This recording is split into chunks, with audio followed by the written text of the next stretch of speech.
Hello again, everybody. I'm Ernie Harwell, bringing you Detroit Tigers baseball. Keep your windows open and let the baseball in. We've got plenty of action here on APBA. We're coming to you from out here at the park. Today, the visiting Cleveland Indians will test the Tigers at home. It's opening day. We'll be with you for each moment suspended and realized. From the first pitch of the season to the last. Game number 1 of 3 here in Detroit. The Tigers take the field here in the first. Anderson has set his opening slate. Bergman at first base. Whitaker at second. Trammell the shortstop. Johnson at third. And the outfield. In left is Gibson. In center, Lemon. And over in right, Herndon. Parrish is behind the plate and on the mound for the Tigers. The right-handed Morris. He can get that big strikeout for you when you need it. He will be facing Indian starter, right-hander Nagy. We'll tell you about him in the bottom half, so settle in. We're ready to start this game.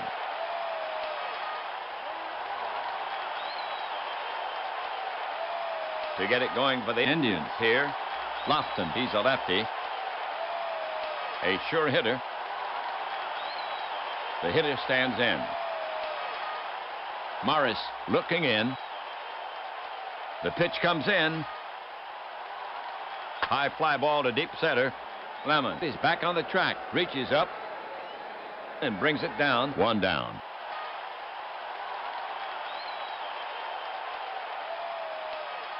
One gone. First inning. Vizquel will bat next for Cleveland. You don't want to let down with him.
Morris gets set to work on him.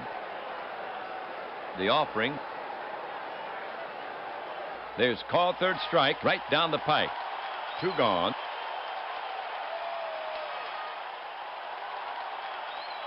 Next batter, Bell.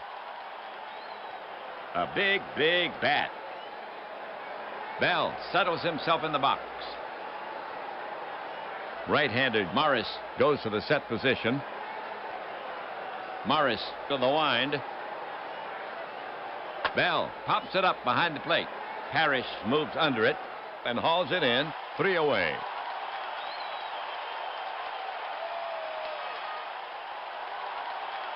So the Indians go in order. Indians, nothing. Tigers coming up. For the Indians. The Indians take the field here in the first. Anderson has set his opening slate. Sorrento at first base. Baega at second. Vizquel, the shortstop. Tomei at third. Across the outfield, in left, is Ramirez. And center, Lofton. And over in right, Bell. Pena is behind the plate and going today for Cleveland. Nagy, the right-hander. He's a strikeout pitcher. Trammell to lead it off for the Tigers. Trammell good at the plate.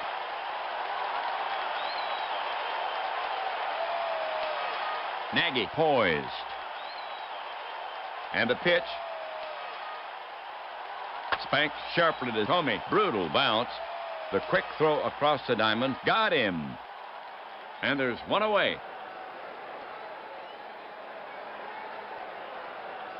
Next up, Detroit hitter Bergman. A dependable hitter. Bergman can get on for you. Bergman ready.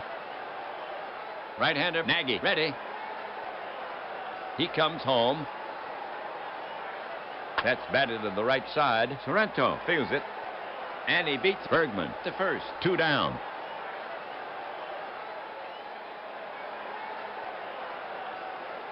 Now Gibson to face Nagy. 2 gone.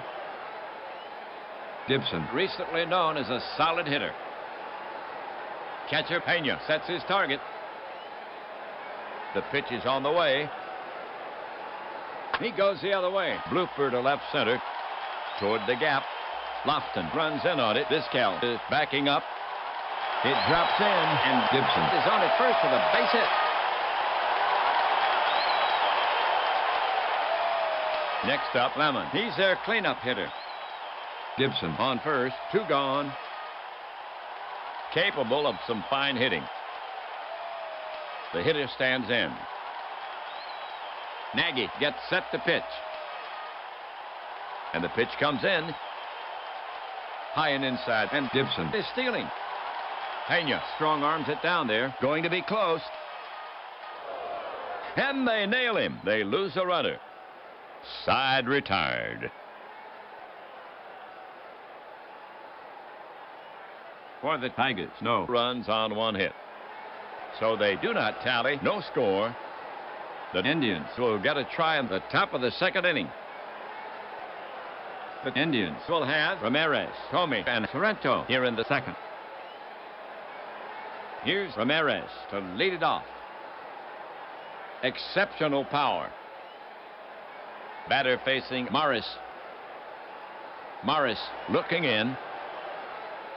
The pitch. The ball is chopped out over the mound. Trammell gets to it in front of second, rifles it to first, and just nips Ramirez. 1 away.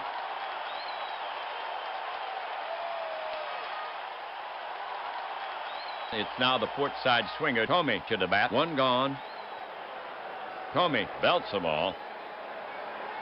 Jim has a good eye. In the box now. Morris staring in, ready to work. Morris into the wind. Tomei lunges at it, and that's strike 3. 2 gone.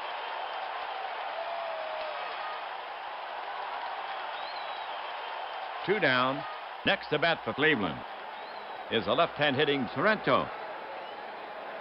He's an occasional hitter. Batter waits. Parrish set.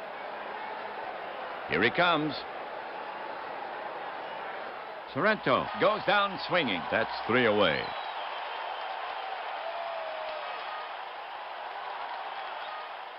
So the Indians go quietly. No score as we go to the bottom of the 2nd inning.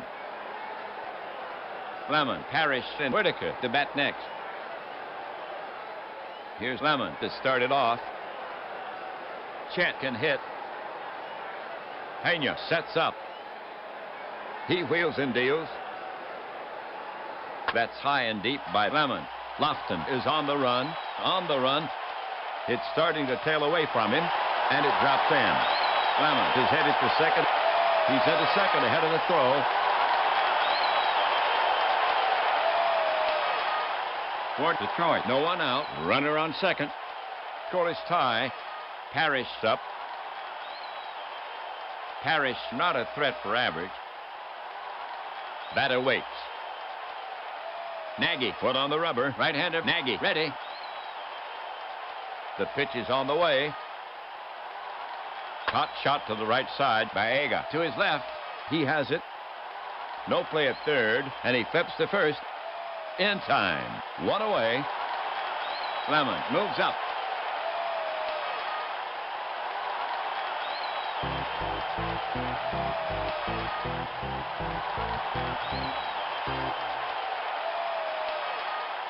Whitaker gets set to bat against Nagy. The Tigers have one away. Runner at third. New can be dangerous. Nagy on the rubber. Nagy poised. Infield deep. Lemon takes his lead at third. The delivery from Nagy. Lined hard over by APBA. Base hit. Bell takes it on the bounce. Lemon scores easily. And Whitaker has the RBI. So Whitaker with a ribby single, and the Tigers go ahead by a run. 1-0. Second inning. Herndon's up. Herndon, recently known as a solid hitter. Whitaker will get a good jump. Batter waits. Nagy looking in. The pitch. Herndon bruises one, heading for the gap in left center. But Ramirez flags it down on the first bounce. Whitaker around second. But the coach flashes the stop sign. Whitaker stops at second. As the throw comes in, a pair of singles for Detroit.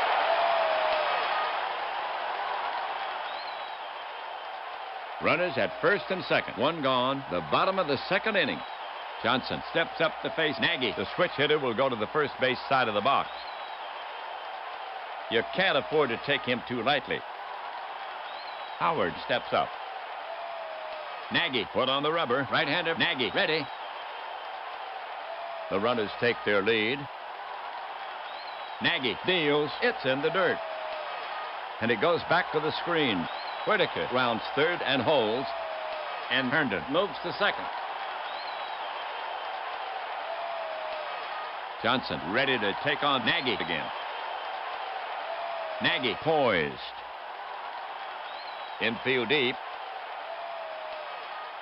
Whitaker down the line some at third. The offering. Big swing. Hits a dying Quail to right. Bell gallops in. But he's not going to get there. Whitaker scores. Herndon is rounding third. They're waving Herndon in. Here comes a throw home. Here's a play at the plate. And he's safe ahead of the ball. And Johnson holds it first. So the single drives in two, and the Tigers add to their lead. The score now 3-0. One on. Pitcher Morris up. Jack taking his first at bat of the season. Morris waiting for Nagy. Nagy focuses in on the target. He squares. Nagy deals. Bunted toward first. Sorrento feels it. Looks down to second. And tosses to APBA, covering first for the easy out. Morris sacrifices. Johnson moves down to second.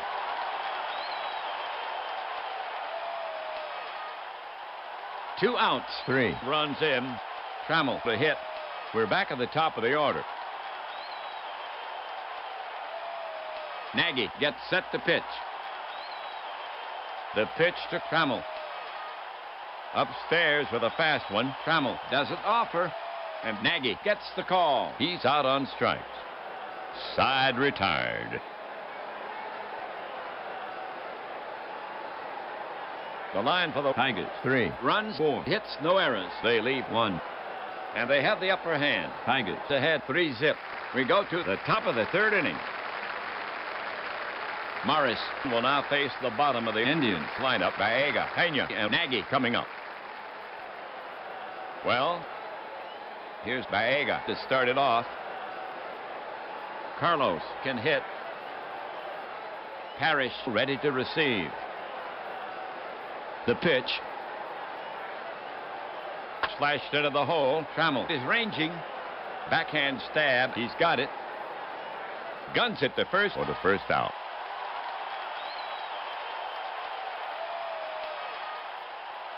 Pena is the next hitter. Tony has been a reliable hitter. Parrish set. He brings it in. Fly ball center field. Should be no trouble. Lemon is there, and he pulls it in. 2 down.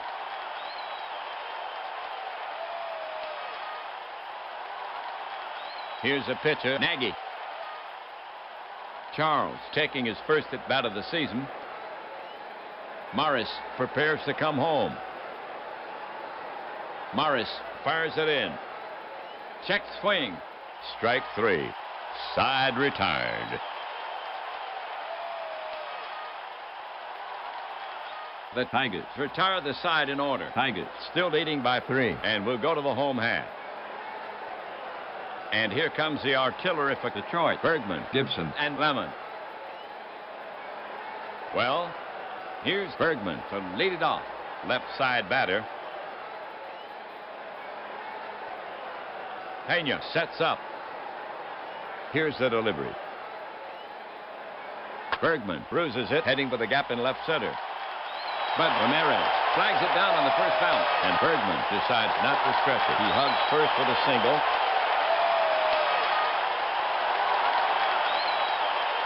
No outs. Third inning, 1 on.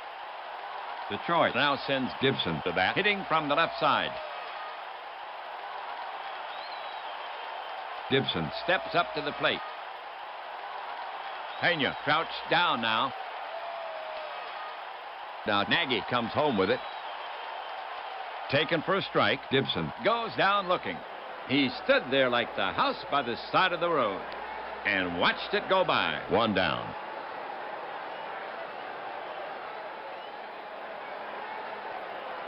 Lemon is now up. Lemon waits. Nagy poised. The pitch is on the way. Loop to left. Then Comey brings it down. Bergman scampers back.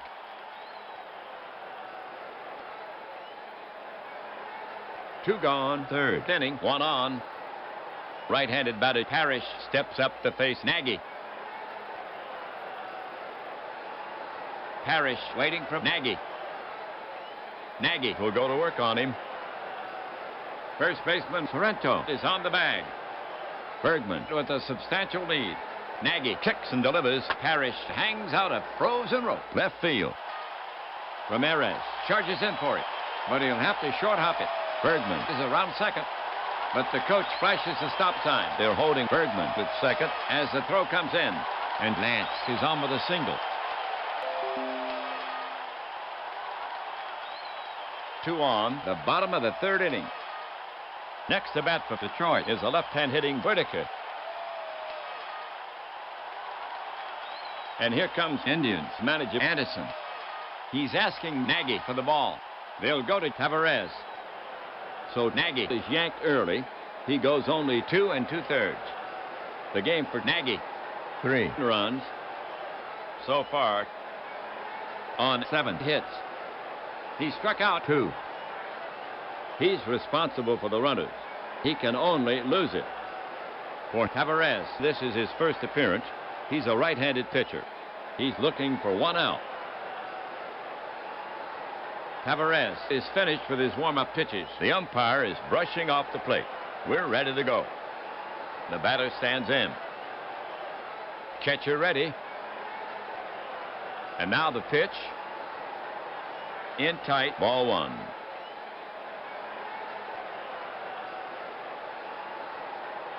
Whitaker ready to take on Tavares again. Pena set. Here's a pitch. Whitaker hits in the air to right center field. Bell is over. And so is the inning. That'll do it for Detroit. No runs on 2 hits, 2 left. The score still stands 3-0 Tigers as we head for the top of the 4th inning. Top of the order here for Cleveland in the fourth. Lofton, Vizquel, and Bell. Lofton to lead it off for the Indians, hitting from the left side. Morris poised. The pitch.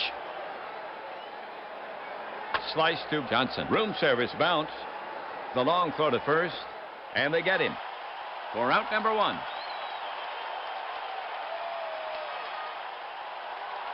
Vizquel comes up to bat. Now Morris ready. The pitch.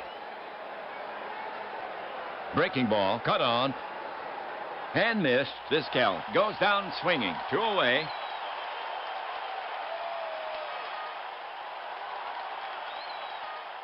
Bell is the next hitter. Now Morris ready. Morris comes to him. Base hit center field. Lemon is over. Scoops it up, and Bell holds first for the single for Cleveland. The first hit in this game.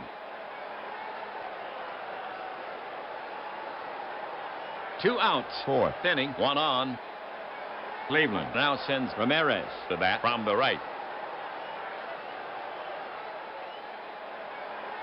Right-hander Morris ready. Now Morris comes home with it. He swings, and it's pulled hard to left. Down the line.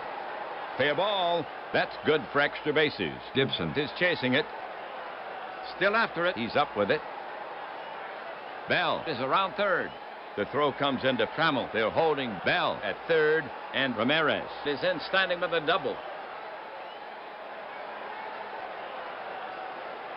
2 on. The top of the fourth inning. Next up, Comey. A trusty bat. Morris gets set to pitch. Morris winds and fires. Swung on. It's blooped to short. Trammell leaps. And he's got it. And that's out number 3.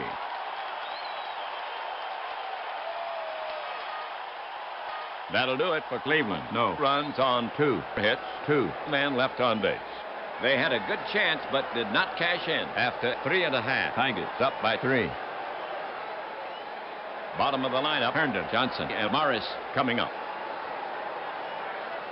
Here's Herndon to start it off, and he hacks from the right. The batter stands in. Now Tavares ready. The offering from Tavares. Herndon started the swing. Did he hold up? They check for the first base ump. A base on balls for Herndon. That was Herndon's first walk of the season. Johnson gets set to bat against Tavares. He'll bat left here. The Tigers have no one out. Herndon on at first. Tavares looking in. Throw over to first. Herndon back standing. Now Tavares is back on the rubber. The pitch comes in. Johnson swings. This one will get a lot of airtime. Ramirez gives chase. Going back. He one-hands it for the out. Notch one. Herndon is at second. He'll go back to first.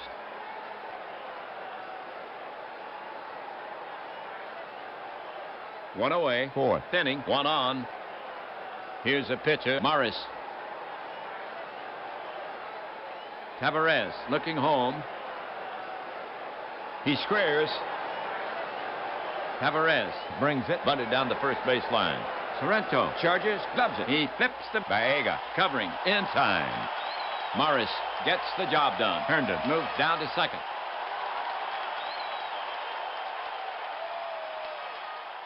Two down. Herndon on second. We have Trammell to bat for the Tigers. He's the top of the order. Trammell waiting for Tavares. Tavares set. Tavares working on Herndon to hold him close. The pitch. There's a low liner to left. It's a long run in for Ramirez. And he's got it on the run. That's 3 away.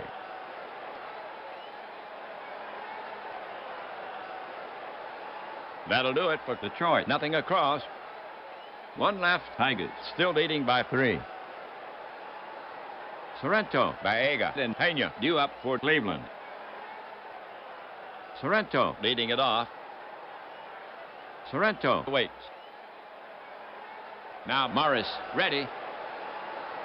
He delivers. Slow ground ball right side. He could beat this out. The quick snap from Whitaker, and Sorrento is out at first. One away.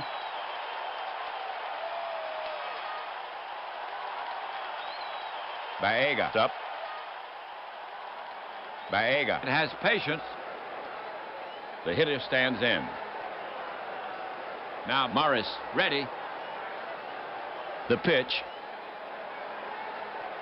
Popped up, shallow center field. Lemon is coming on, and he's got it. 2 gone.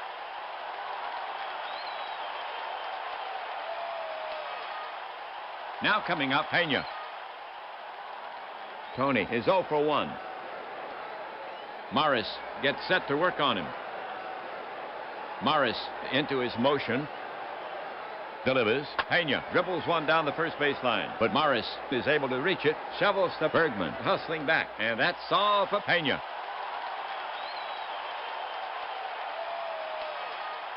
For the Indians, 3 up, 3 down. The score is still 3-0 Detroit as we go to the bottom of the 5th inning. Tavares will now face the Tigers artillery. Bergman, Gibson, and Lemon. Bergman will get it started for the Tigers. Batting left.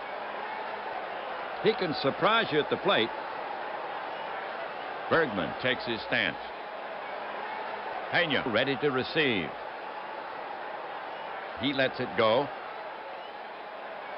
Batted slowly toward first. Sorrento feels it and feeds Tavares coming over for the putout.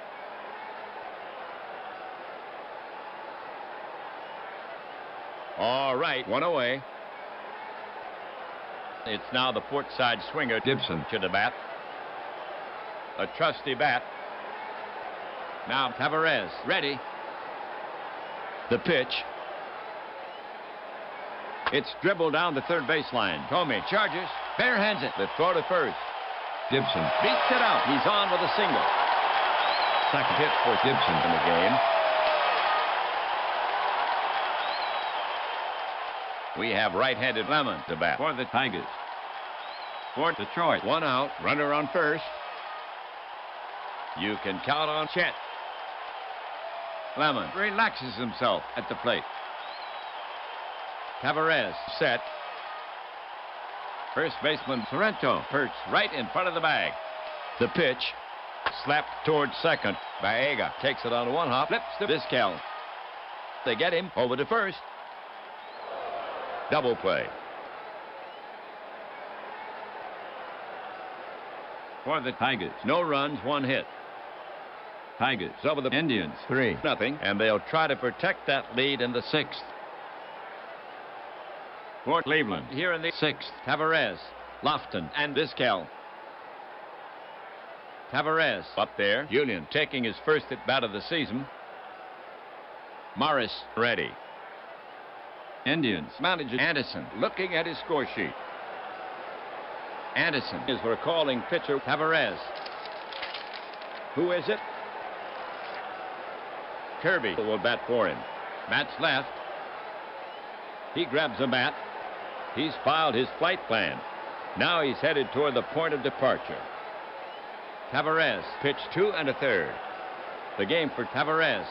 No runs on 1 hit. Kirby, bat in hand, not in there for his bat. Parrish ready to receive. And the pitch. Swung on, but it's a fly ball to the gap in right. It's playable. Herndon is there.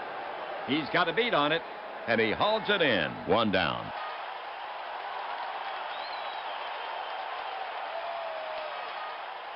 Now coming up, Lofton. He'll wait for his pitch. Morris looking home. Morris to the wind.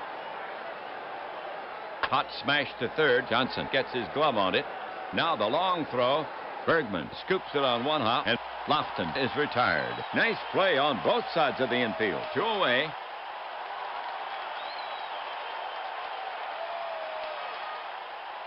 This count up. Omar 0 for 2. This count is struck out twice. Parrish set. The pitch to this count. Morris misses. Ball 4. This count will go to first, and that's the first walk issued by Morris. That was this count's first walk of the season.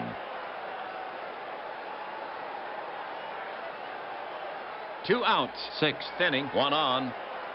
Here's the right-handed Bell to take his swings. He has the talent to do some damage. Parrish crouched down now. The pitch. Fastball high. Free pass to Bell, and the ump gives him first. And this count moves to second. And that's only the second walk issued by Morris. That was Bell's first walk of the season.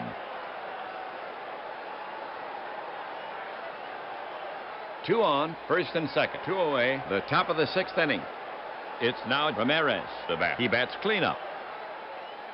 Morris does not want to groove it to Ramirez. He already has a hit in this game, a double. Ramirez gets in there. Morris on the rubber. Morris is ready to fire it in. Here's a pitch. Grounded to the right side. Bergman knocks it down. He's up with it, and he beats Ramirez to first. 3 down.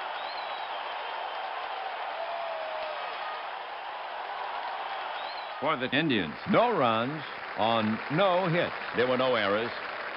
They leave 2. The Tigers have held them. Tigers up 3-0. Parrish, Whitaker, and Herndon to bat next. Ogia is coming on to pitch for the Indians. For Ogia, this is his first appearance. He's a right-handed pitcher. Here's Parrish to lead it off. Parrish not a threat for average, although he has delivered in this game. Ogia is finished with his warm-up pitches. The umpire is brushing off the plate. We're ready to go. Pena sets up. The pitch. Swung on. Hot smash to Baega. He dives. He knocks it down. Throws quickly. In time. 1 down.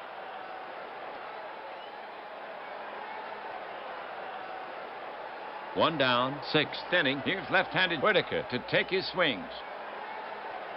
Whitaker, recently known as a solid hitter. Ogia staring in, ready to work. The pitch. Grounded weakly to Sorrento, and he steps on first for the out. 2 down.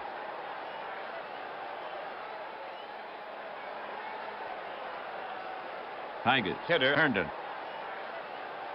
Ogia looking in. The pitch from Ogia. Can't find the strike zone. That's ball 4. And Herndon coaxes a walk. 2 gone, 6th inning, 1 on. Johnson now walks out to bat. The switch hitter will bat left-handed. Johnson now ready. Catcher Pena sets his target. Now he comes home with it. Swung on, strike.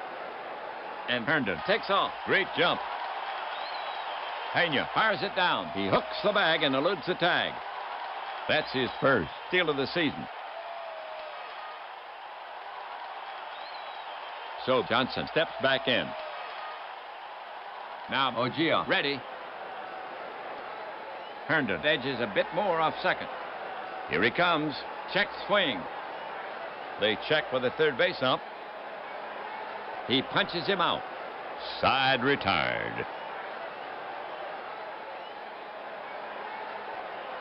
That'll do it for Detroit. No runs on no hits. There were no errors. They leave 1. The score still stands 3-0 Tigers as we head for the top of the 7th inning. For Cleveland, it'll be Comey, Sorrento, and Baega. Tommy to lead it off for the Indians, hitting from the left side. When the Indians need a base runner, Tommy is the guy they want up there. Morris ready. The delivery from Morris. Fly ball right center. Lemon on his horse. But he won't get there. It's off the wall. Lemon is chasing it down, and Tommy will make second standing.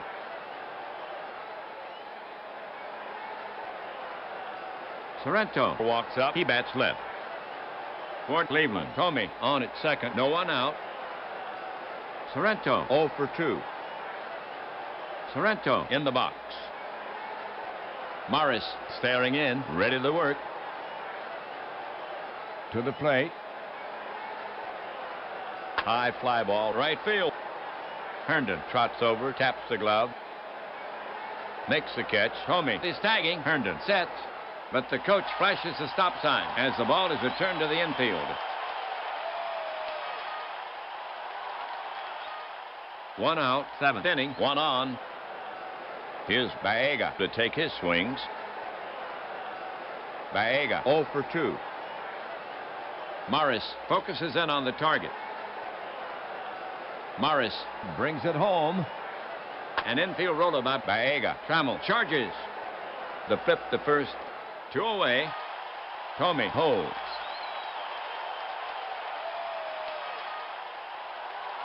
Pena up the bat. 2 away. Tommy standing out at second. Tony is 0 for 2. In the box now. Catcher ready. The delivery. Pena dribbles it to a third. Johnson will have to hurry. The snap throw to first. In time to retire Pena.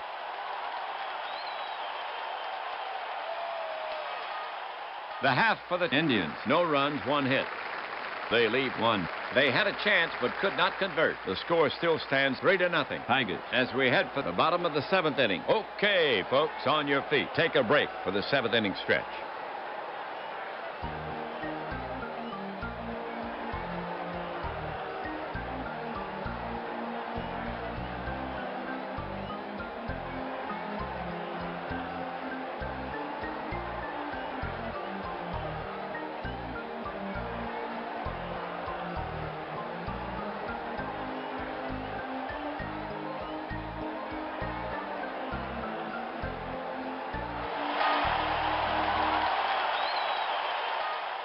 Morris, Trammell, and Bergman due up for Detroit.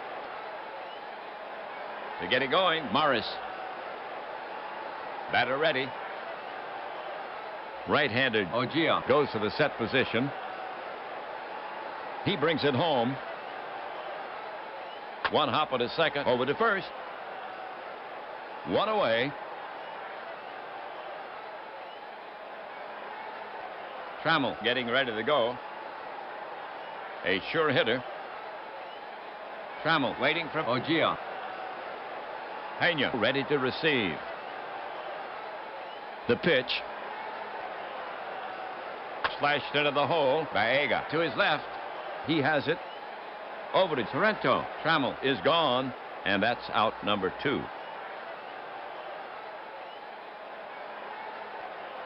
Here comes Bergman to take his cuts.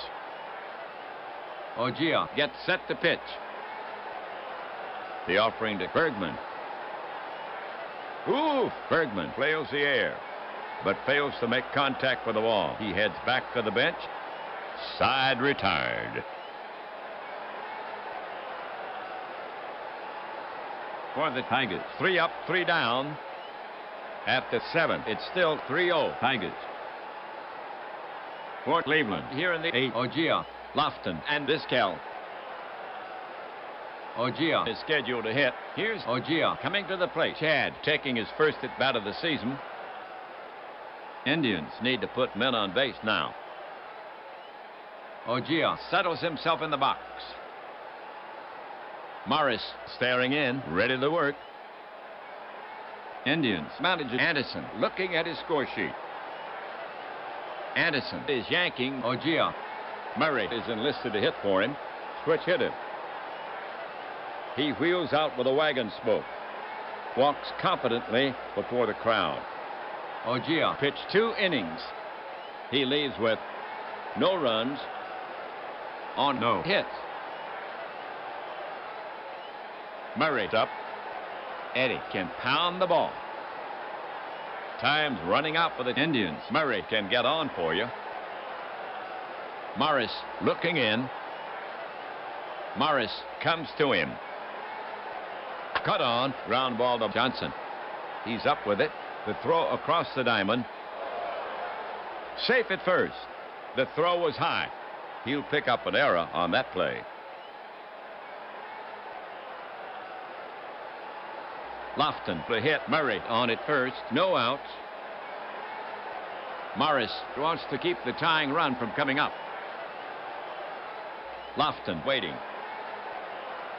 Parrish set. Morris rocks and fires.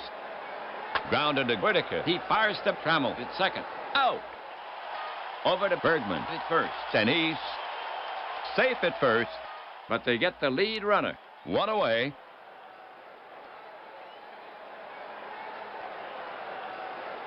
One gone. Lofton on first for Cleveland. Here's Vizquel to take his swings. Indians need another runner. Vizquel ready. Morris will go to work on him. He cranks and fires. And it gets by Parrish. Lofton moves into scoring position. And they score that a wild pitch. So Vizquel will get back in there. Morris focuses in on the target. Lofton moves quietly toward third. The offering from Morris. Vizquel gets this one in the air on the infield. The shortstop Trammell drifts over behind second base to make the catch, and that's out number 2.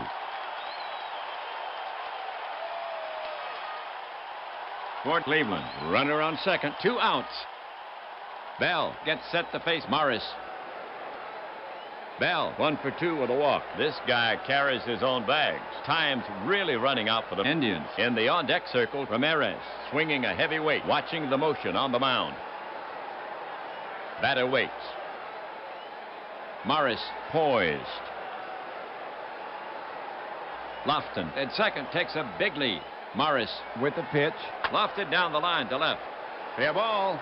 Base hit. Gibson is over. Lofton is well around third. They're waving Lofton in, and he scores as the throw comes into second. Bell holds it first for the single. So the single drives in 1. The Indians are on the board. They are within 2. Score 3-1. 1 on the top of the 8th inning. Ramirez comes out to face Morris. Bats right. He bats cleanup. Ramirez is 1 for 3. Ramirez is a real slugger. The pressure's on Ramirez to deliver the big hit. The slugger stands in. Morris prepared to work. The pitch. Loop to left. Johnson brings it down. He was a little surprised himself. For the Indians, a run on 1 hit. The Tigers fumble once. They leave 1. They score, but still trail by 2. Tigers leading by 2. 3-1, and we'll go to the home half. The Tigers now send up Gibson, Lemon, and Parrish. Asenmacher is coming on in relief for Cleveland. For Asenmacher, this is his first appearance. He's a southpaw. Here's Gibson to start it off. He hits from the left. Kirk 2 for 3. The choice starter, Morris, is on his game, but the Tigers could use a little insurance. Asenmacher takes a few warm-up pitches. He's rubbing up the ball. We're ready to go. Gibson steadies his bat. Pena sets up. Asenmacher brings it to the plate. Gibson swings. Ouch! He fouls it off his ankle. He's down. That's got us smart. He's okay. But that'll be black and blue tomorrow. Strike one.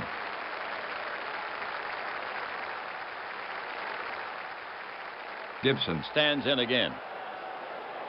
Pena sets up. And a pitch.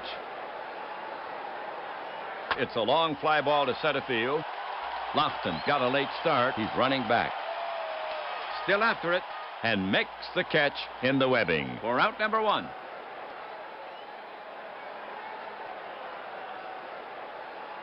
Next up, Lemon. He's their cleanup hitter. Batter set. Pena set. Now the pitch. Check swing. They check with the first base ump. He punches him out. 2 gone.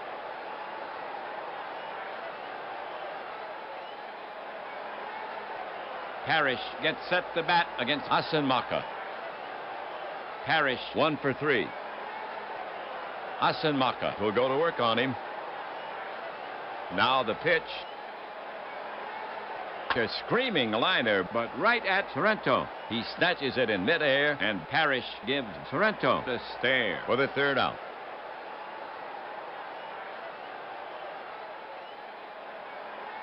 Asenmacher sets them down in order. Tigers Still leading by 2. The Indians will have Tommy, Sorrento and Baega here in the 9th. Tommy to lead it off for the Indians. When the Indians need a base runner, Tommy is the guy they want up there. In the on-deck circle, Sorrento follows the moves on the mound. The slugger waits. Tommy steadies his bat. Morris put on the rubber. Righty against lefty. Morris will go to work on him. The pitch. Just off the plate. And he issues a free pass. Morris wanted that one. That was Tommy's first walk of the season. For Cleveland, no outs, 1 on. Sorrento is out to take his hacks. Sorrento 0 for 3.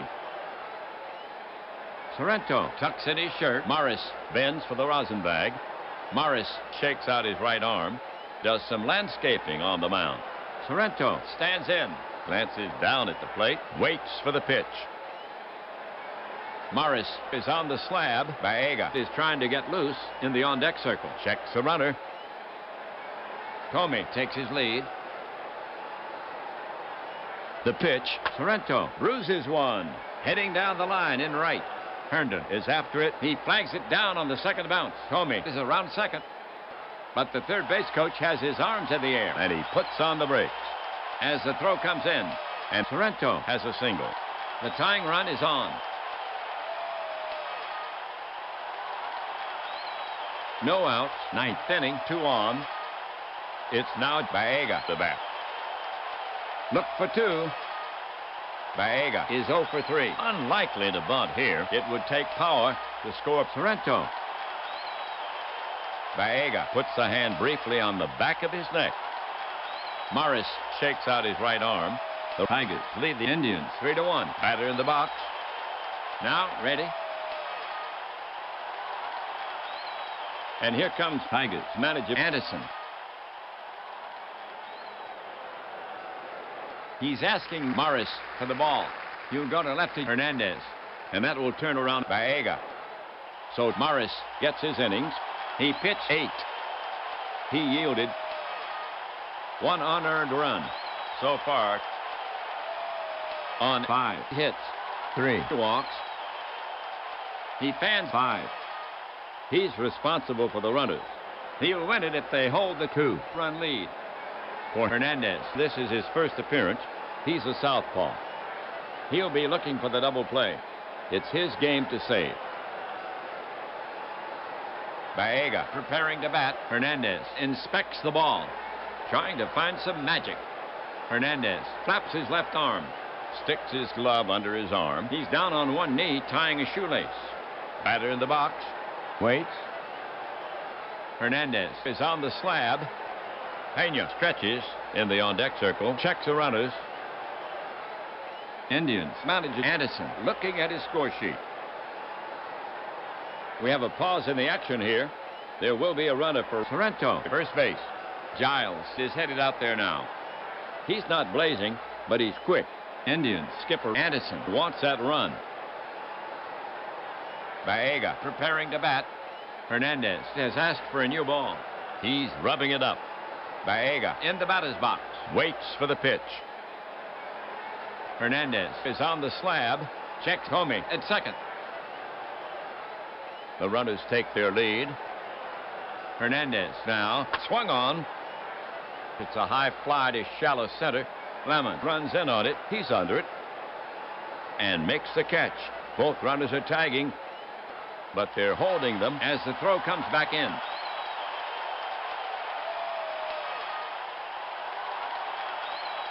One down, ninth inning, 2 on. The next Indians batter is Pena. Pena is 0 for 3. Pena tucks in his shirt. Hernandez positions his mitt. The batter stands in, waits for the pitch. Hernandez is on the slab. Asenmaka still has his jacket on. Hernandez looking in. Indians manager Anderson looking at his score sheet.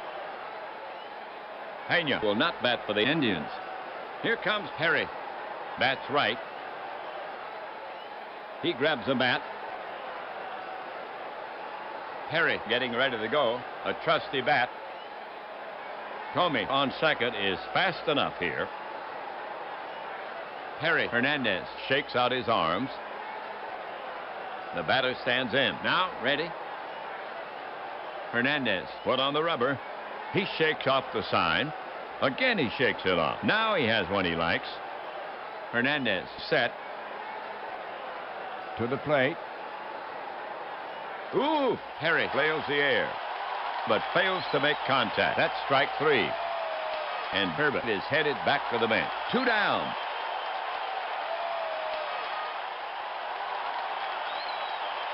Asenmaka is scheduled to hit. Asenmaka comes up to bat. Paul taking his first at bat of the season. The pressure's on Asenmaka to deliver the big hit. Hernandez sets up on the rubber again. Eyes locked in on Parrish for the sign. Lofton waves a weighted bat on deck. Hernandez staring in, ready to work. Indians manager Anderson looking at his score sheet. Anderson is yanking Asenmaka. Alomar will pinch hit for him. Bats right. He grabs a bat. Walks confidently before the crowd. So Asenmaka goes 1 inning. The line on him.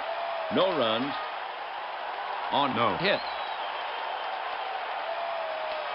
Alomar comes up to bat. Capable of some fine hitting. The pressure's on Alomar to deliver the big hit. Alomar grips his right shoulder. Hernandez wipes sweat from his hands.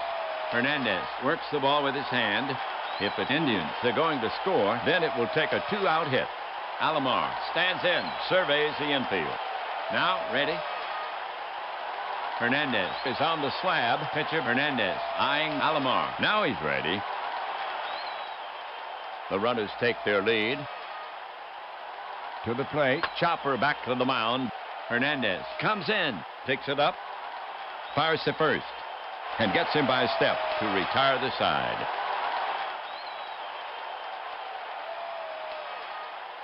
So the Tigers top the Indians, spurred on by the disciplined leadership of Anderson. The Indians leave the tying run on.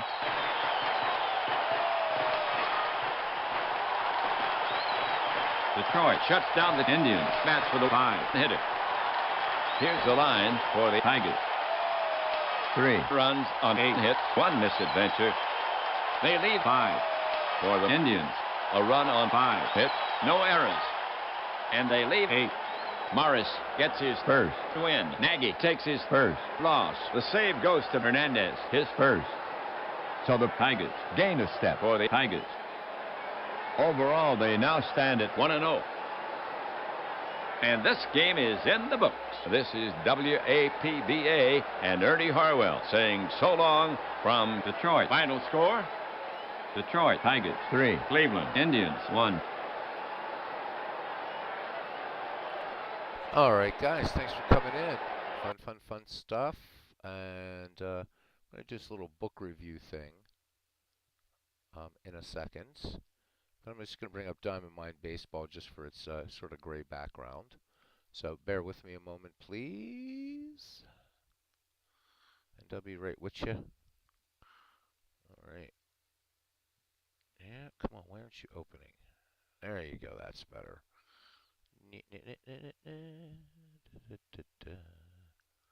That's a great book. So every once in a while I'm going to do some book reviews and maybe turn you on to some books that you may not be aware of. And I know that, there we go, we'll just do it that way. All right. So couple more words, though, first about Baseball for Windows. Steve Tate makes a great point. And not only was it was ahead of its time, in its time, it's still ahead of its time as far as baseball text simulations. Um, it is. It's so far ahead of its time. And again, I will point just to its direct competitor, Strat PC Baseball. There's nothing. There's not even an AI in that game, really, right? You have to buy cards, the whole thing. APBA PC Baseball still. I mean, and again, it was just updated a couple years ago.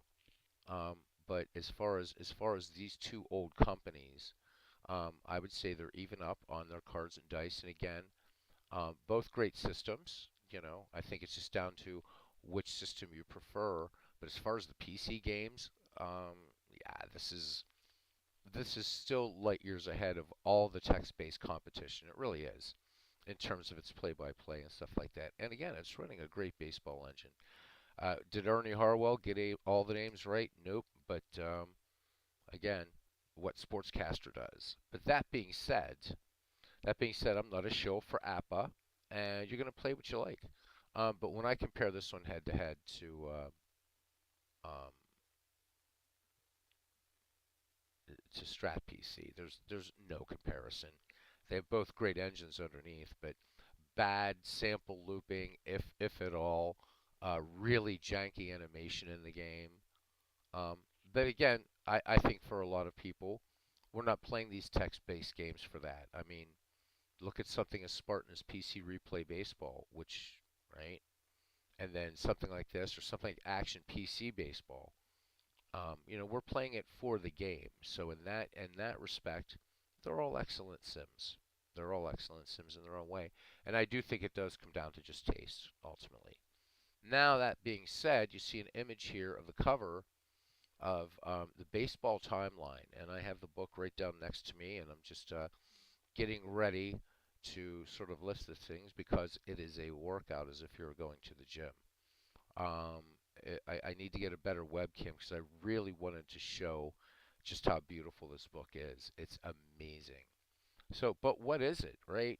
So we're all familiar with the Macmillan Encyclopedia, the Encyclopedia of Baseball, which basically had just a very brief history of baseball, and then the pitcher and player register, right? And then Total Baseball came along and supplanted Macmillan. In fact, in the very final edition of Total Baseball, the first thousand pages are devoted to the history of baseball. And also the yearly record and stuff like that. Then you have the registers, and then you even have more stuff. And it's a brilliant book. It's a brilliant book.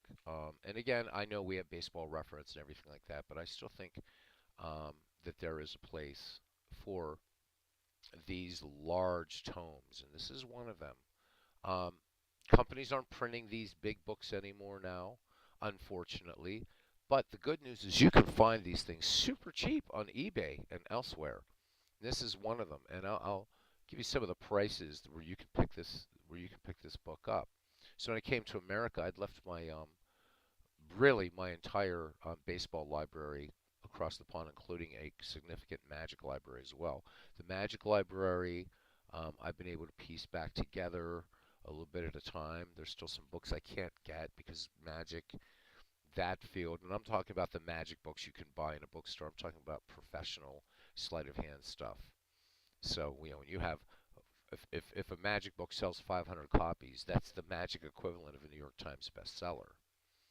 But with the advent of the internet, getting back to baseball and stuff like that, we have things like like seam heads and like Baseball Reference, Baseball Almanac, if you can put up with all the ads on Baseball Almanac. So we have all these things right now, and even back at the time of Baseball for Windows, you had the Fan Park Encyclopedia on disc. But there's something special about these books, and I think there's something special about the book that I'm about to review for you.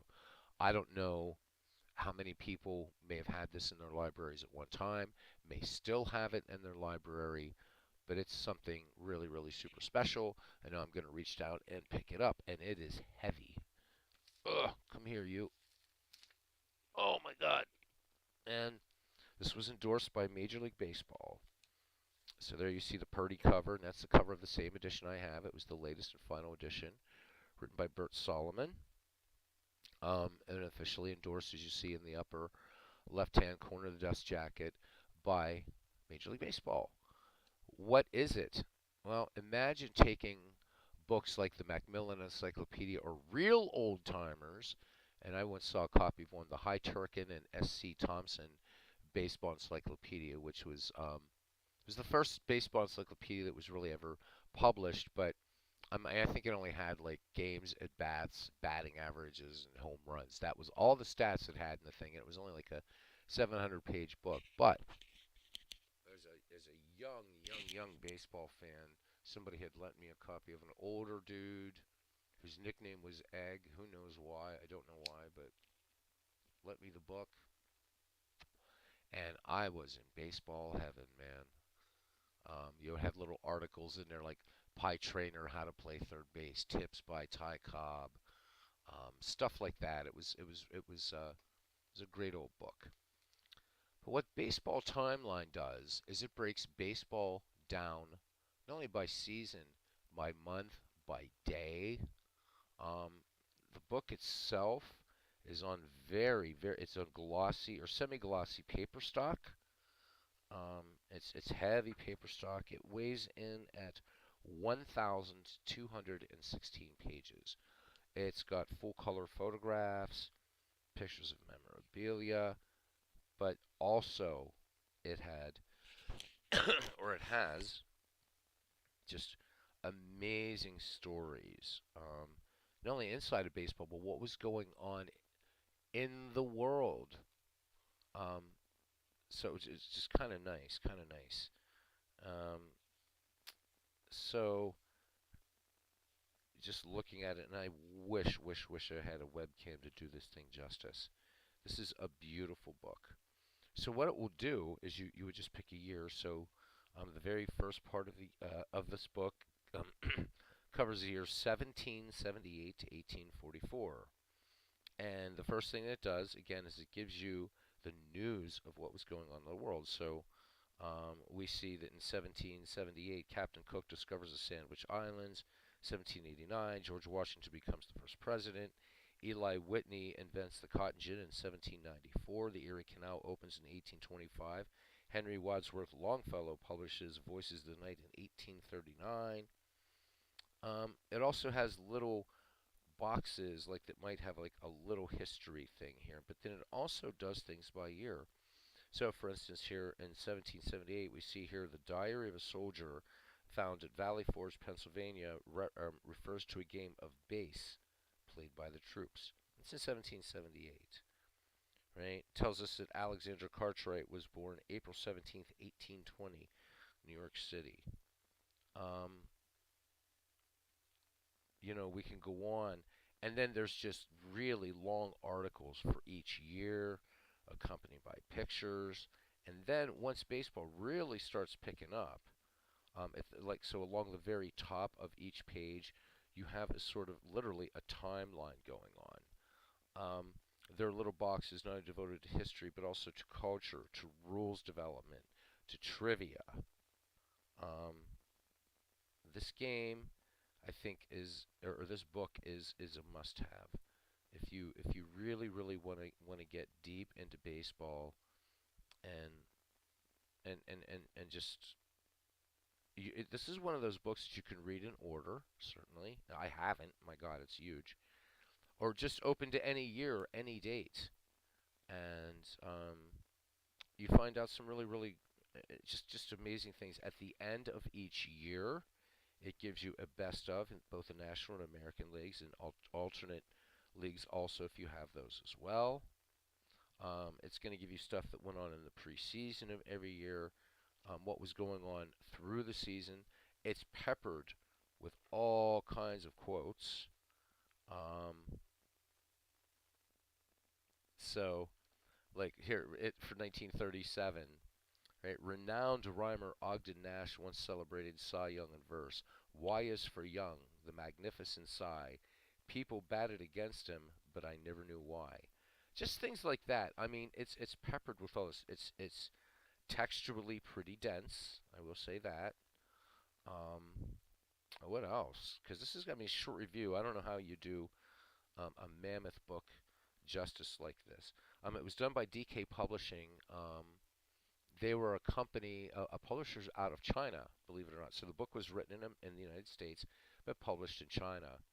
There was a trend, once you starting into the early and mid 2000s, that publishers were outsourcing the actual putting together of these books by overseas printing and book binders because printing for books of this size and especially for such a niche market as I'm looking at this great full color picture of Lou Brock. I'm up into 1974 now. It was just prohibitive. These books weren't going to sell in the millions like Harry Potter or The Lord of the Rings or anything like that, right? And I don't know how many of you guys here are readers, but every once in a while it's nice to get away from the computer screen, grab a beverage, whatever it is, find a nice comfy chair, and put one of these big old baseball behemoths on your lap and just let yourself get lost for years and years and years, literally. Um, so here, and it's just filled with blurbs all the way through. So, in 1966, in his Hall of Fame induction speech, Casey Stengel says, "I want to thank my parents for letting me play baseball, and I am thankful I had baseball knuckles and couldn't become a dentist because he was originally wanted to be a dentist." Just good stuff about it. Carl Yastrzemski says, "I think about it all day and I dream about it all night." He's talking about baseball. Um, Eddie Matthews here, a quote from December 13th, 1966. He says, Eddie Matthews recalling his days in Milwaukee. I never had a crossword with anybody in 15 years in Milwaukee. Um, so, everybody had fun. We get to the park 2-3 hours early, sit around 2-3 hours after the game. Boy, that was enjoyable. You're not gonna, you know, just those sorts of things. It's just so fun. I mean, I could pick a couple, just sort of things where you get into the more um, kind of textually dense stuff. So, for instance, on September 27th, 1968, Bob Gibson beats the visiting Astros 1-0 for his 22nd win and his 13th shutout, the most in the National League since 1916. Gibson has a minuscule 1.12 earned run average, the second lowest ever in the National League. Sam McDowell 4 hits the Orioles and fans 11 to finish the season with a major league leading 283 strikeouts. Despite the high strikeout total and a sparkling 1.82 earned run average, McDowell's season's record is only 15-14. So just that little blurb right there, right? Total baseball within Bob Gibson's record isn't going to tell you about that game, right? There's just so much in this book. I wouldn't even want to hazard a guess. And I'm a fast reader, and I don't even know how long it would take me to get through this thing. Um, I highly, highly suggest it. It's just brilliant. We find here in June 8th, 1969, that the White Sox always doing weird things throughout their franchise. The White Sox install an AstroTurf infield at Comiskey Park. Um, in 1969. The outfield's still grass, so kind of fun stuff. But there's really, really, really deep stuff um, in here. Um, I don't know what else to say about it. Book reviews are tough. Bert Solomon, the author, just superior scholarship um, in this book.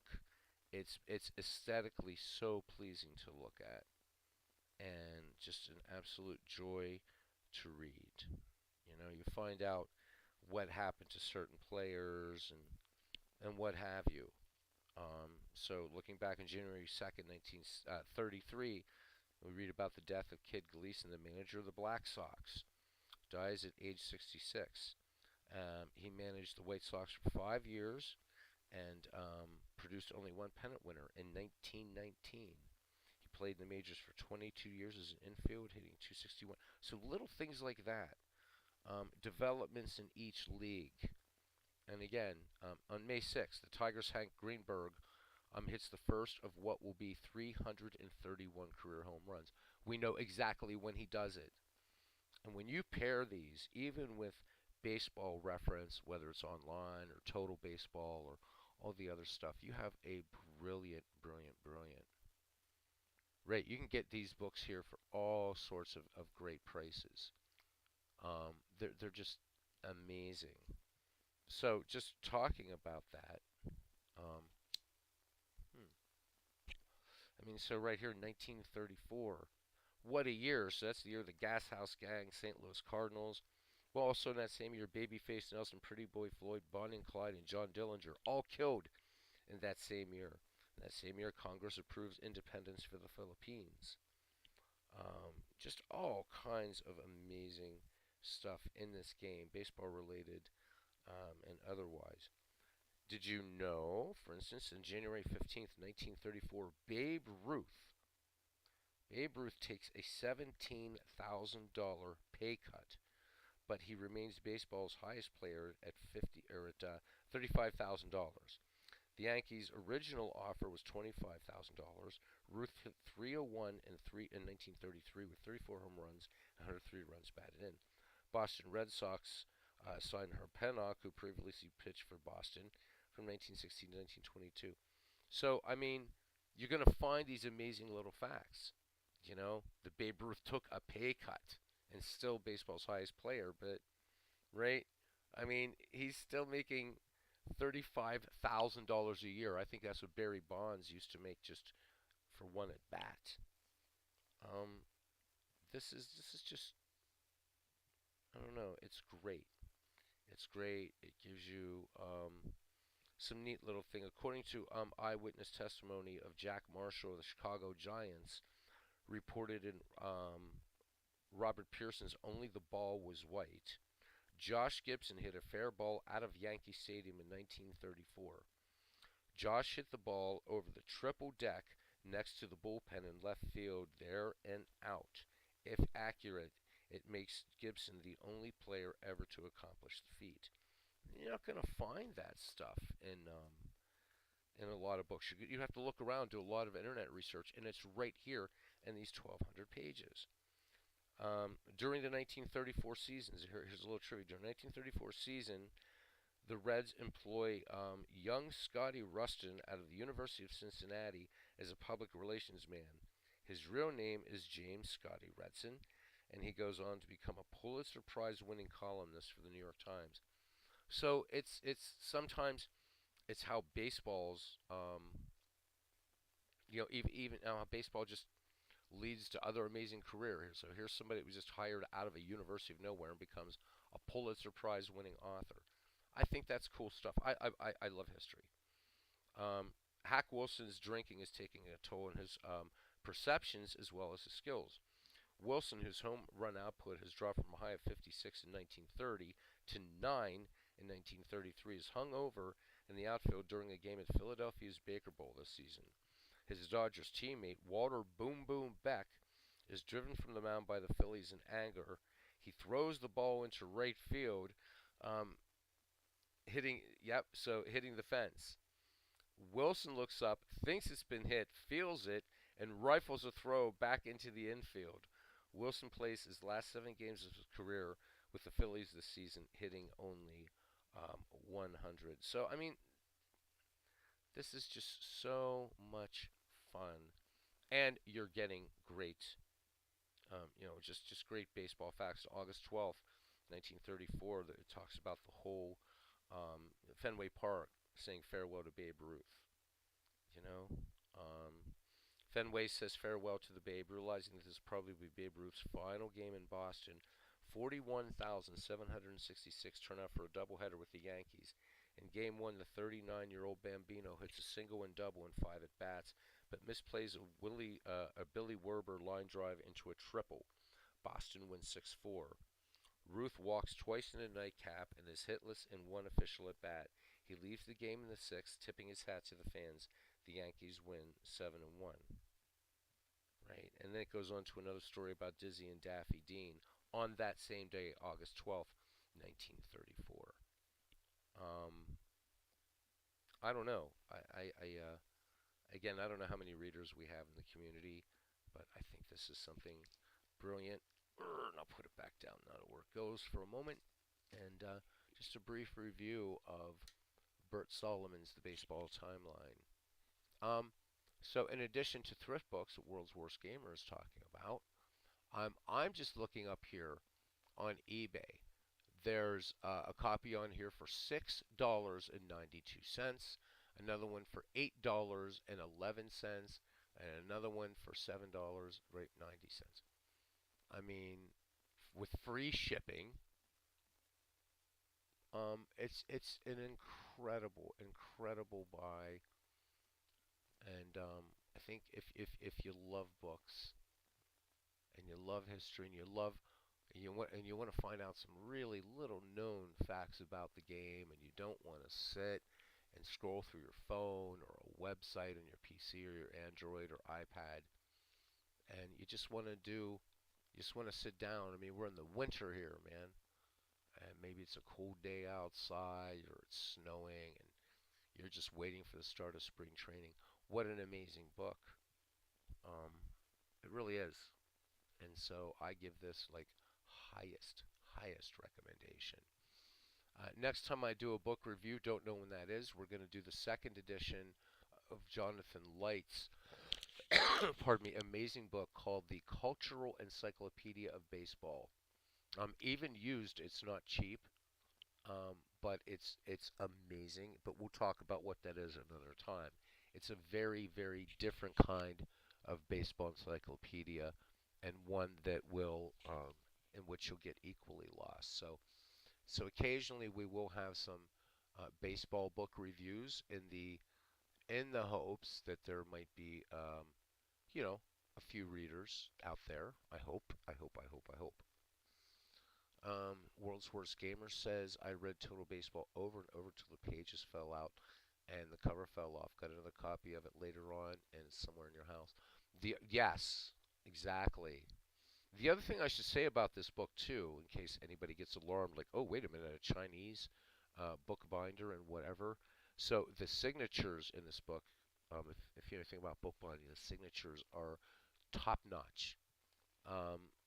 This book has gone with me all over the place, and it's pristine. It's pristine. Um, what can I say? As far as as Total Baseball, the final edition, I think they knew this was going to be the swan song for the final edition, and it's the one with Barry Bonds on the cover.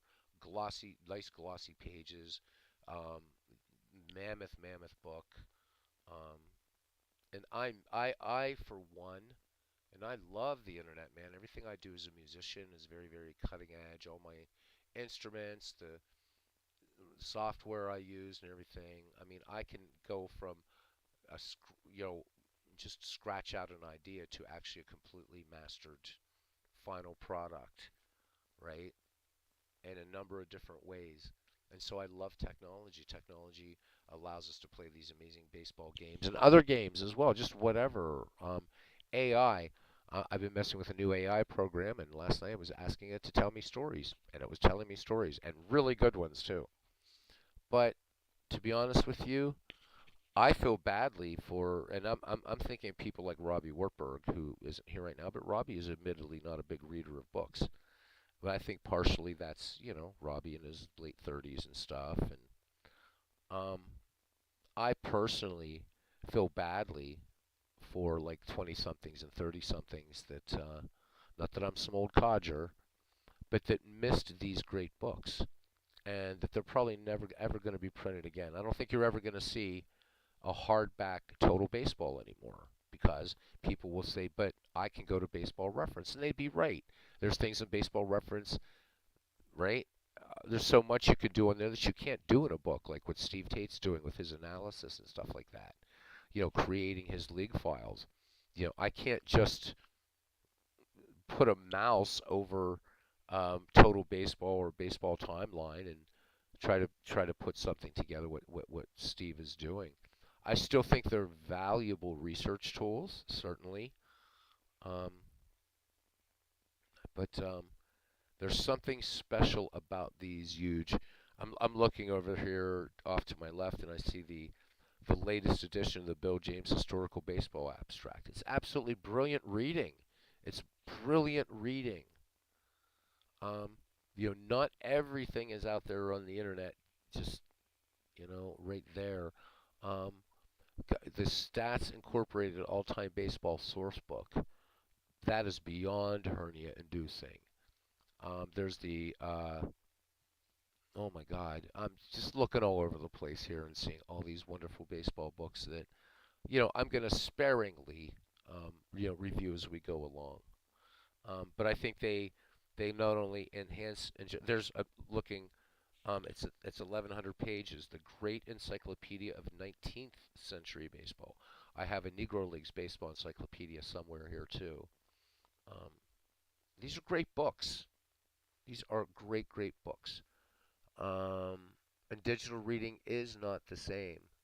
There's something special about a bound book. I amen to that, man. Random Human, welcome in. Um, I don't have Kindle. There's a lot of stuff I read online.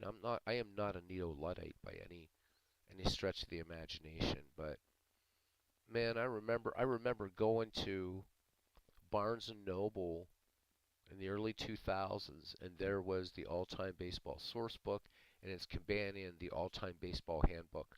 Bought them both, and the Baseball Handbook. So the type is so small it actually came with a complimentary magnifying glass, which back then, being in my late 20s, I didn't need. But Random Human says reference books are great items to have because you always have it. Sure, the info's on the internet, but it may go away, or you may not be able to get online. Books are always there. There you go. This is my edition. Random Human 19 continues. My editions of Topps Complete Collection of Baseball and F-ball cards are priceless to me. If I have those, I don't need the cards. Absolutely.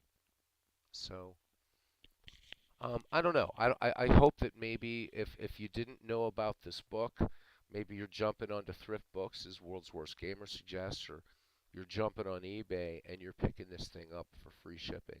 I think you will love this book if you're a student of this game, or if you're even up higher level and you're a historian of the game, which I'm not.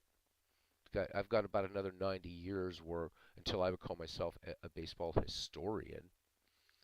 But I'm definitely an avid student of the game, and I really think you guys would enjoy this. This is one of those books where, again, you don't have to. In fact, maybe it's fun not to read it in order. Just pick a random page, and I guarantee you're going to come away learning something. Maybe it's something you can have on your desk at your office. And you got your brief coffee break, right? Instead of hanging around the water cooler, finding out who Janine slept with last night or whatever. You know what?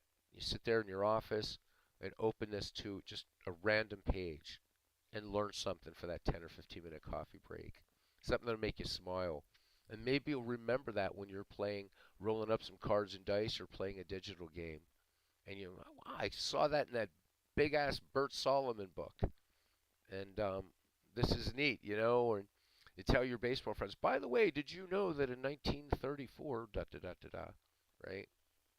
I don't know. I'm a major book geek, so and hell, you don't even need electric power, right? You don't even need electricity to read a book.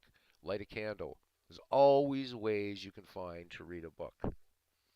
So I do know we have Aaron in here who has, he has some special, you know, sort of things that he has to deal with in terms of sightedness and all that. But I think there's technology out there for books, for reading books. I don't think this is going to be something you're ever going to see somebody actually read the entire book. I think it would be impossible the way that it's formatted. Um, but nonetheless, it's great. Um, USA Today named it the top of the list in its sports books of the century. Of course, this was early 21st century that they're talking about this, but I don't know. I love it, and I hope that maybe some of you will give it a try. And with that said, I guess we're done. Thank you guys for coming in. A little Ernie game, little review on the baseball timeline by Bert Solomon, um, published by DK Publishing, and you can get it at for sure. You can get it on eBay, and I'm sure you can get it elsewhere. Um, and that's it.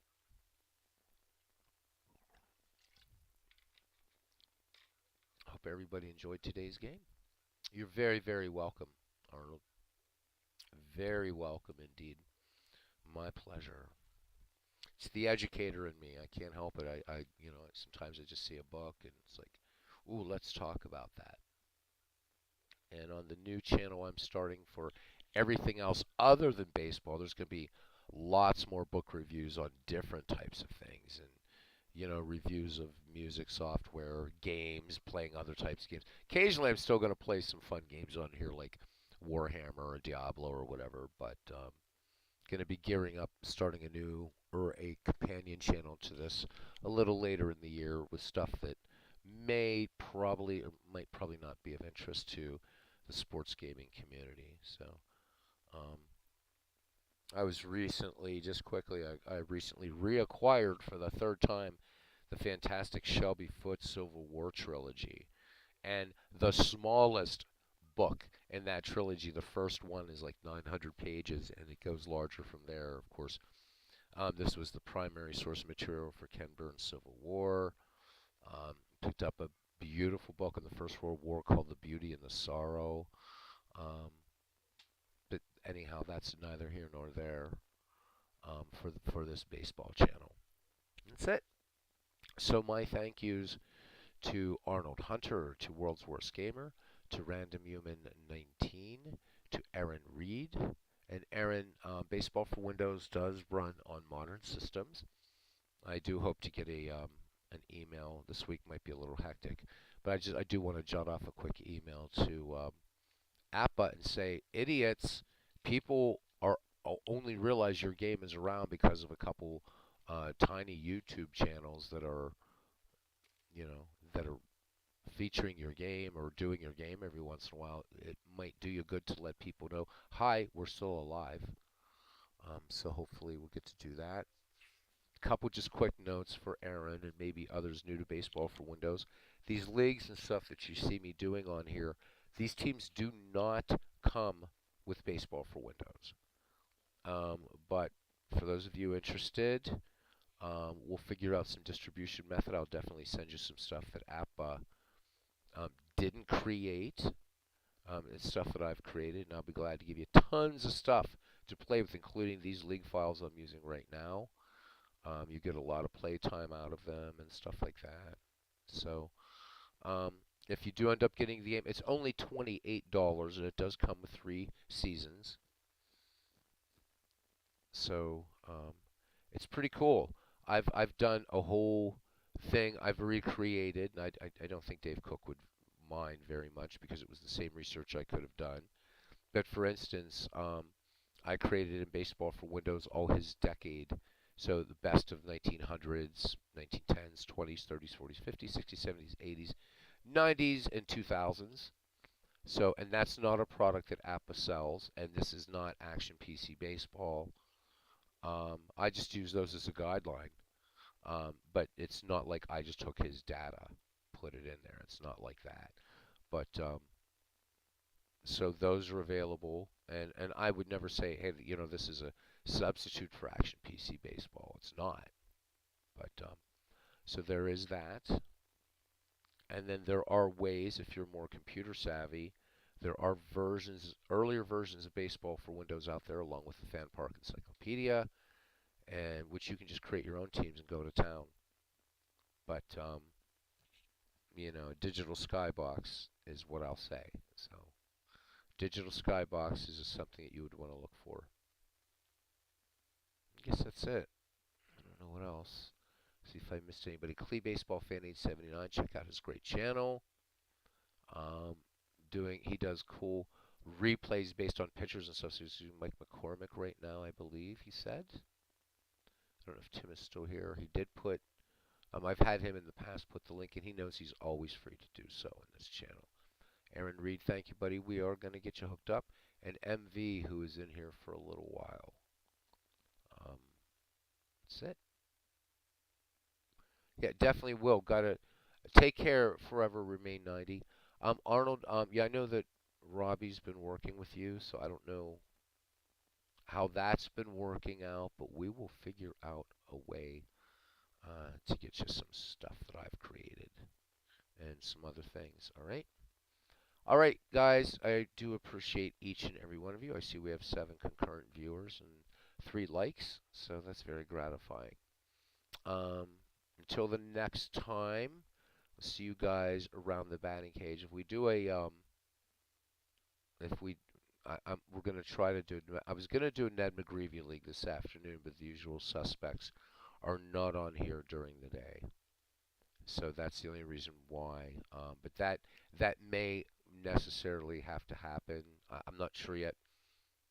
My schedule with work and other stuff may necessitate a kind of switch around of some things that I have been doing on the channel at certain times, moving them to other ways and trying to find some solutions. I know that for a lot of guys during the day, especially working in offices or whatever, having these baseball for Windows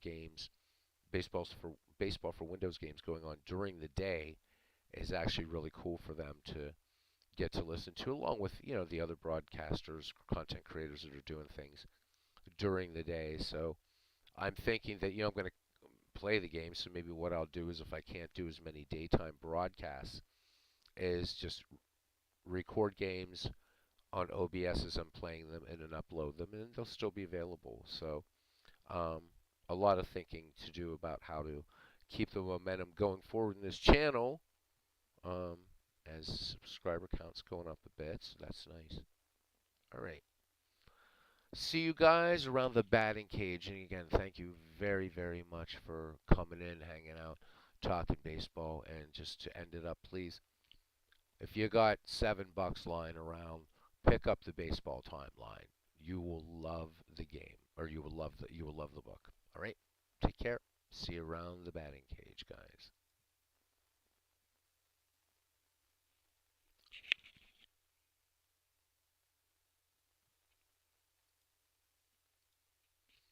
Oh yeah, so I just caught this just before I hit the big button. Steve says he still has tons of his old research books. Yeah, they're still yeah, I don't know.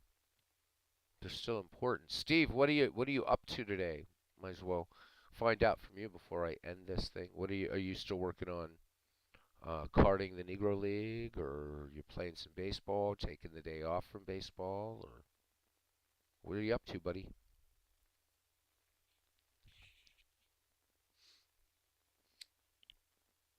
Let's see if I caught you before you ran out.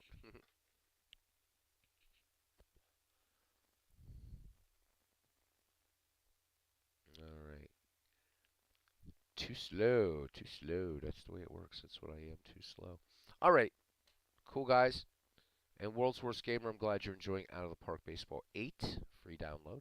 Oh, I want to tell you guys, for the few left, I mentioned Sean Sullivan and his game, Pearson Baseball, and we demoed it a little bit.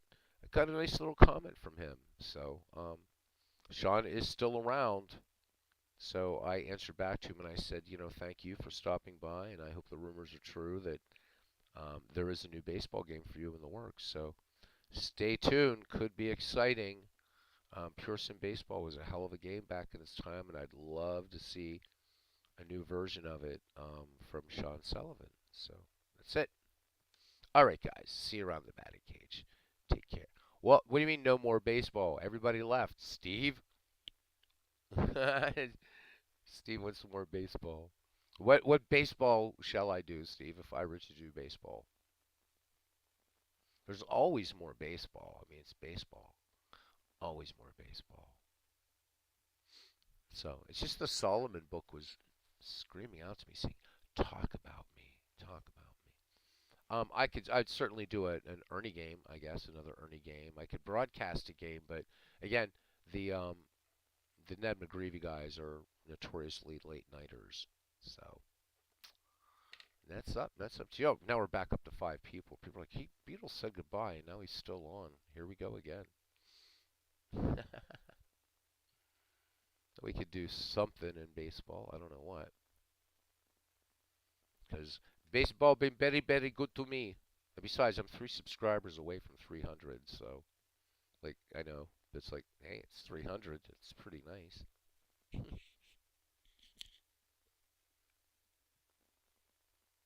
So, and I think Ernie's nicer to listen to than me. So I can do another baseball for Windows game if you'd like.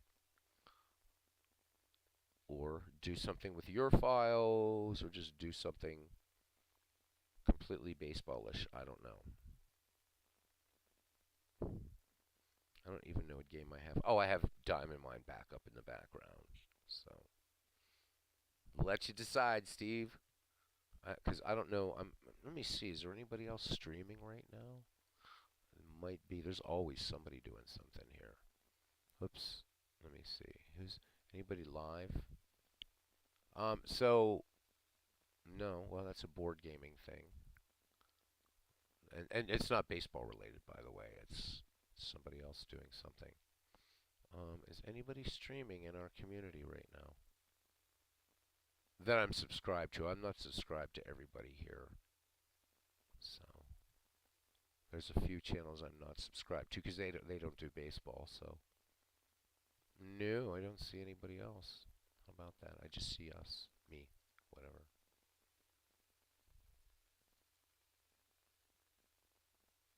So you're saying a baseball for Windows sounds good? I can easily do that. It's a lot less energy than Action PC, that's for sure.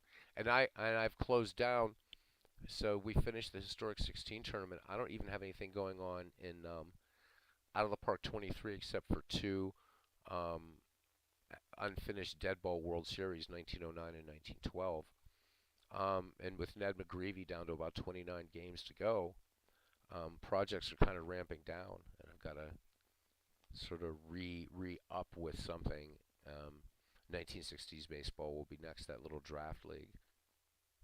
So whatever you guys would like, I don't know. I can certainly fire up a baseball for Windows game, or do an Action PC game, or play one of these World Series out or something. I don't like to get and unlike Robbie, whom we all love, I don't like to have 38 projects going on at the same time. I really can't. I can't do that. I want to try to see them through to the end as much as I can. We could do a one-game playoff of something, like like pick a game back in baseball history and replay it. I've done that a couple times on my channel. We did the 1992 Pirates Braves Game 7 LCS 1992. We did the infamous Red Sox Yankees 1978 one night on my channel. I've always been wanting to do that 1951 game between the Dodgers and the Giants when Bobby Thompson hit the shot heard around the world. Although I don't think I can sound like Russ Hodges at the end if the Giants would indeed win the pennant again. Steve, I'll do something for you if you're sitting there carding players and you want some baseball in the background. I'll be glad to do it. I just need to know what you guys would like, and I'll do it. And I'll do some baseball game, either me doing something or Ernie Hartwell. I am fine either way. This isn't a chatty baseball crowd here today, so I don't think this is a good day for a baseball chat. So I'll hang out here. You guys, well, I could just play piano for you or something, but that's not baseball-ish either. So, and my voice is shot from singing last night.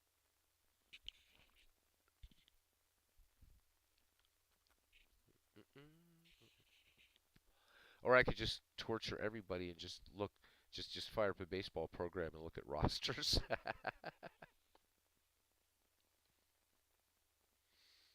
Yesterday, we ended up talking about the Mafia, which was really fun. Baseball windows would be great. All right, we'll do another baseball for Windows game. Why not? You guys, then if you're playing some games in the background, rolling up something, good. Then you got a nice little sound canvas going back there. So we'll bring up baseball for Windows, and I'm gonna shut down Diamond Mind. I love you, Diamond Mind, but you're not loved on the channel. All right. All right, we'll let you guys, I'll tell you what guys could be coming up, or what could be coming up here, and you will hear the crowd in the background through my mic for a minute, but then that will go away.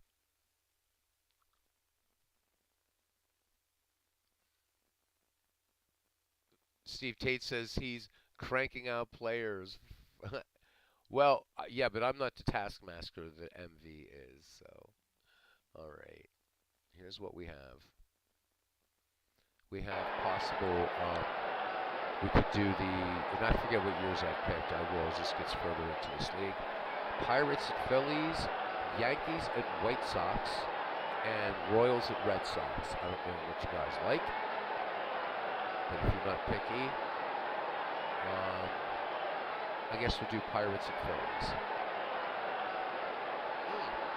Forever Remain 90, you are a White Sox fan. So we're going to do the Yankees at White Sox. Right.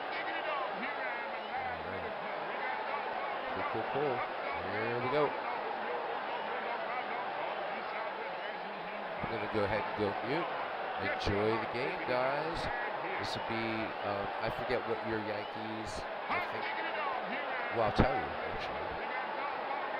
It's going to be the 1978 Yankees and the 1992 White Sox. So enjoy, guys. I'm going to go mute and get this set to go.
Hello again, everybody. I'm Ernie Hartwell, bringing you Chicago White Sox baseball. Join the crowd and enjoy the action. You're on 66 WAPBA.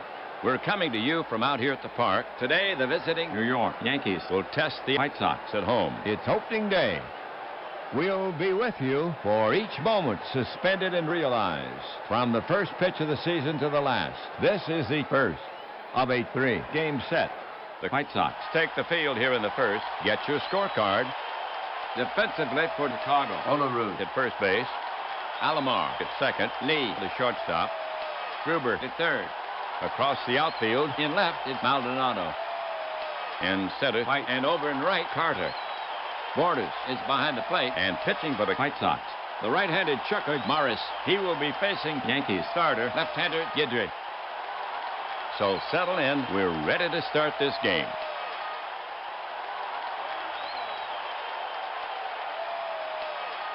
Randolph leading it off.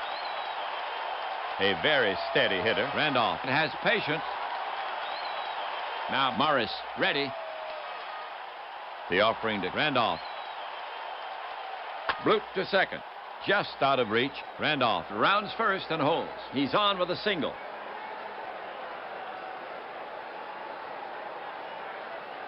No outs. First inning. One on. Pinella to hit. A very steady hitter. Randolph pawing the ground at first.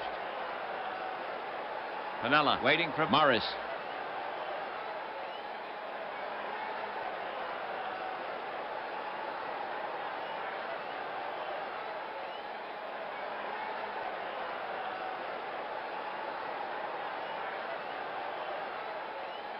Morris will go to work on him. The pitch. Swung on. He goes the other way. Base hit right field. Carter will play it on the hop. Randolph is around second. They're waving him on. Here comes a throw. Here's a play at third, and he's out by inches.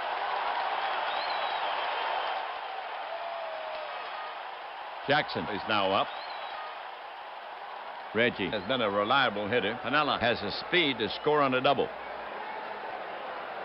Morris looking home. The delivery. Hit to Maldonado in deep left. He's chasing it down. He's at the warning track, and he makes the catch. That's the second out. Pinella is at second. He'll go back to first.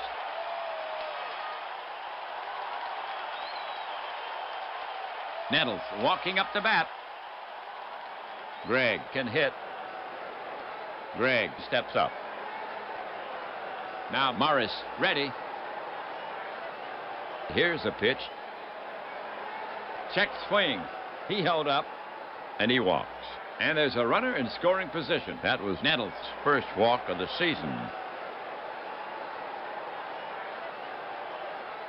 Here's left-handed Rivers to take his swings. The Yankees have 2 down, runners at first and second. Mickey will hurt you. Morris climbs the mound. Now Morris ready. The offering from Morris. Pop foul behind third. Gruber is over. He's under it and makes the catch.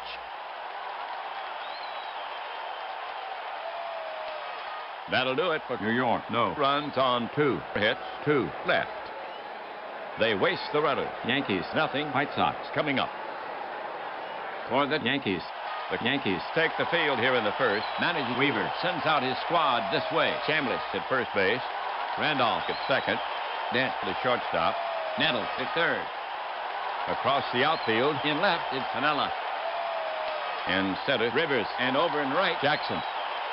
Munson is behind the plate and on the mound for the Yankees. The left-hander, Guidry. Generally, he will not beat himself.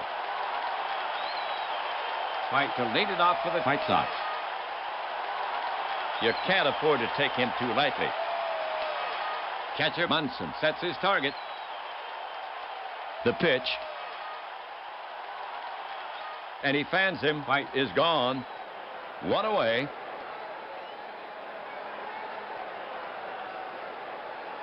Lee comes up to bat.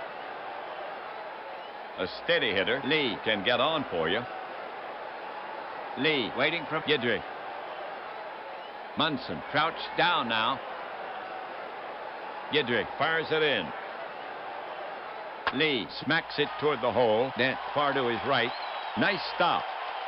but he bobbles it. Lee takes a big turn around first, but he'll stop there. They give him a single.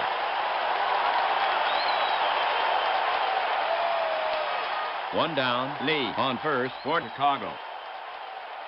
Carter now walks out the bat. He'll take advantage of your mistakes. Lee will get a good jump. Left-handed Guidry goes to the set position. The pitch. Strike three. He's out of there. 2 away.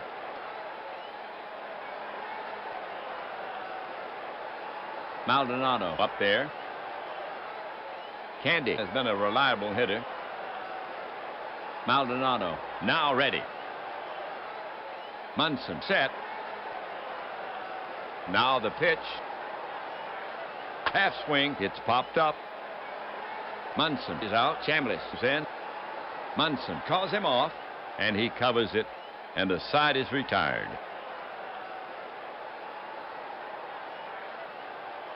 For the White Sox, nothing across. One left. They waste the base runner. No score. The Yankees will get a try in the top of the second inning. For New York, here in the second, Chambliss, Munson, and Dent. Chambliss will start the second. A trusty bat. Chambliss waiting for Morris.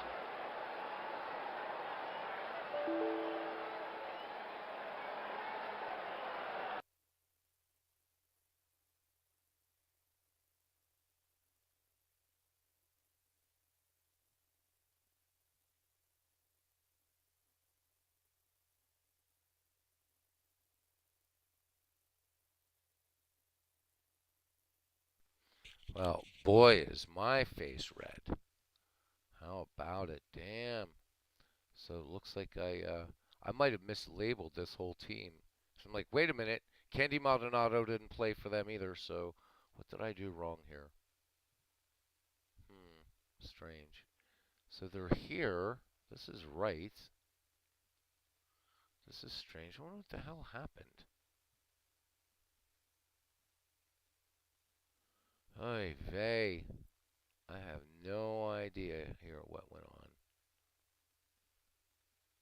Yep, because there's definitely no Jack Morris in here. This is so weird. I wonder what the hell happened. What did I do? Let me see something here. But maybe we should just go to Steve's live stream if he is.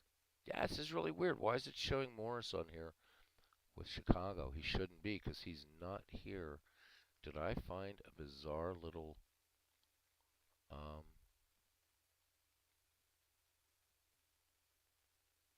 did I find a little bug maybe? So I don't think I had this league set up to do any sort of, because I'm not even seeing him on here. Jeff Kent? What the hell? Did I accidentally throw in somebody else in here? So there's Ozzie Guillen. Wow. So Steve, if you're live,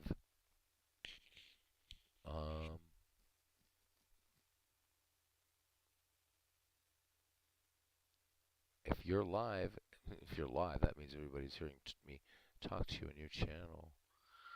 Wonder what I can do here.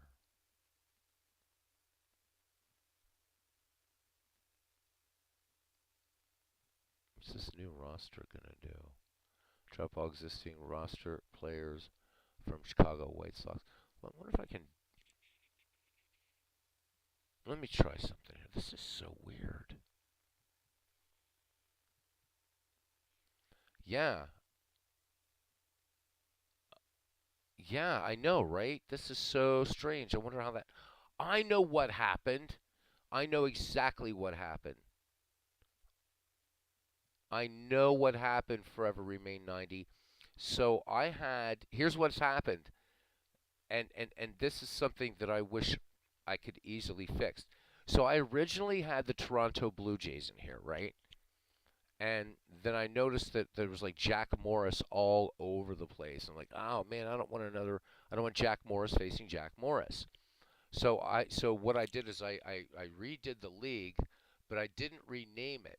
So I think what it did was it still kept that old. So I should have started this league from fresh, given it a new name, everything. So it means I'm gonna have to kill this league. Luckily, though, I have another all-time league thing set up, so I've got to kill this one. That's the problem because I kept it. It's still keeping that team that I tried to get rid of. It's still in there because as you can see on this list on the screen, um, there's no there's no Toronto Blue Jays. There's no Toronto Blue Jays at all. So that's the problem. I have to kill this entire league, which is fine. I will do that, actually. I'm going to do it right now, and then I'll switch to the other one. But yeah, Steve, we can just go on and just kind of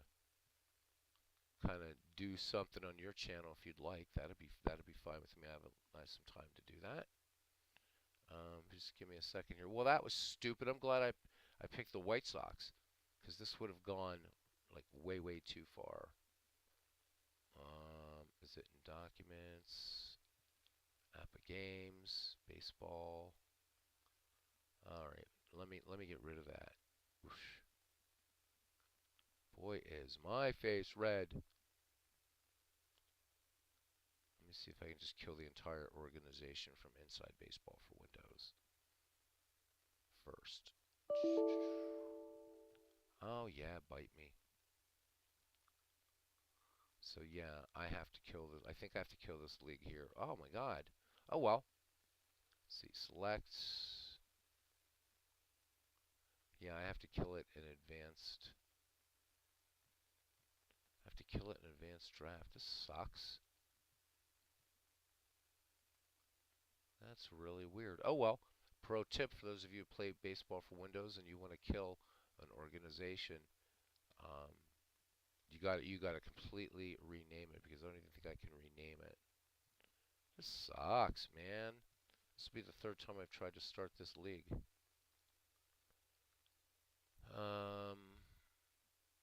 Let's see. So low data disk. I was hoping I could just get rid of it from here. Edit. Delete great teams draft. There we go.